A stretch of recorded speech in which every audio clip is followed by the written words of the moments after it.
Let's continue the tutorial on logarithm past questions, SSCE 1997. We are to express the log 3 plus 3 log 2 minus 3 log 4 as a single logarithm. So here we are to play around the log 1, log 2, the log 3, the three laws of logarithm.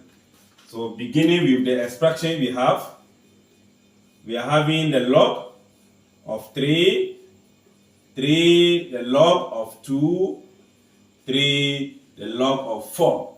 So we are going to first apply the power law, the law 3, which says that any number that is multiplying logarithm become the power of the argument.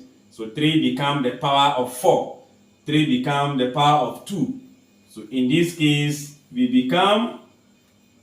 this becomes the log of 3 plus the log of 2, the exponent of 3, the log of 4, the exponent of 3. We know this could be simplified further to have log 3. 2 exponent 3 is 3.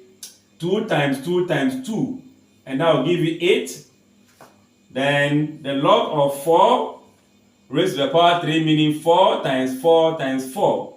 That will give you 64.